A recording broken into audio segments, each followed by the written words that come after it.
Welcome to I news. భారతదేశ చరిత్రలో కీలకమైన అంకానికి రంగం సిద్ధమవుతోంది. దశాబ్దాలుగా కాగితంపై జరుగుతున్న జనాభా గణన విధానం 2027లో పూర్తిగా మారిపోతోంది. కేంద్ర హోం మంత్రిత్వ శాఖ ధృవీకరించినట్లుగా ఈసారి గణన పూర్తిగా డిజిటల్ ఫార్మాట్ లో జరగనుంది. ఈ డిజిటల్ సెన్సస్ లో మొబైల్ యాప్ల ద్వారా డేటా సేకరణతో పాటు కుల గణన కూడా కీలకంగా ఉండబోతోంది. దేశ భవిష్యత్తును నిర్ణయించే ఈ సాంకేతిక విప్లవం పూర్తి వివరాలు చూద్దాం.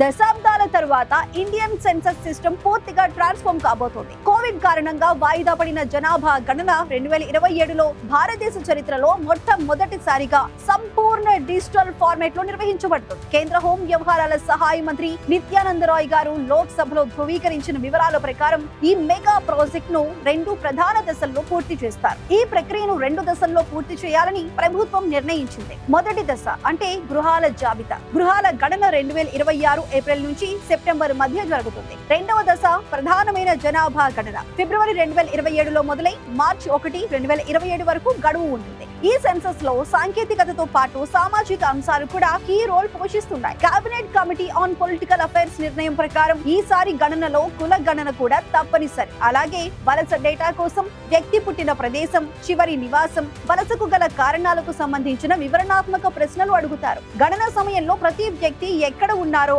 అక్కడి నుండి సమాచారాన్ని సేకరిస్తారు. డిజిటల్ సెన్సస్ 2027లో ప్రత్యేకతలు ఏంటంటే పాత కాగితం ఆధారిత ప్రక్రియను పక్కన పెడుతూ ఈ డిజిటల్ సెన్సస్ అనే విప్లవాత్మక ఫీచర్స్ ను తీసుకొస్తోంది. స్వీయ జనాభా గణన పౌరులు తమ ఇళ్ల నుండే తమ మొబైల్ ల్యాప్టాప్ లో జనాభా లెక్కల పత్రాన్ని ఆన్లైన్ లో పూరించే అవకాశం ఉంది. వెబ్ పోర్టల్ ద్వారా తమ ఇంటి జాబితా ఐడిని నమోదు చేసి ఓటీపీ ధృవీకరణ ద్వారా ఫ్యామిలీ డీటెయిల్స్ ను సబ్మిట్ చేసి డిజిటల్ రసీదు పొందొచ్చు. GPS tracking, real time data ప్రతి ఎంట్రీని జీపీఎస్ ట్యాగింగ్ స్థాన ధృవీకరణతో రికార్డ్ చేస్తారు. క్షేత్ర స్థాయి పనిలో గణనదారులు కూడా మొబైల్ యాప్ల ద్వారా డేటా సేకరిస్తారు. ప్రతి ఎంట్రీ నేరుగా ఎన్క్రిప్షన్ తో సురక్షితమైన ఎన్ఐసి సర్వర్ కు అప్లోడ్ అవుతుంది. దీనివల్ల డేటా లాస్ సమస్య ఉండదు. రియల్ టైం డేటా అప్డేట్ అవుతుంది. సమర్థత, పర్యావరణ పరిరక్షణ ఈ పేపర్లెస్ విధానం వల్ల కాగితం ఆధారిత ప్రక్రియల్లో ఉండే నెమ్మది, దోషాలు, నకిలీలు, అధిక ఖర్చులు డ్రాస్టిక్ గా తగ్గిపోతాయి. ఇది పర్యావరణ పరిరక్షణకు కూడా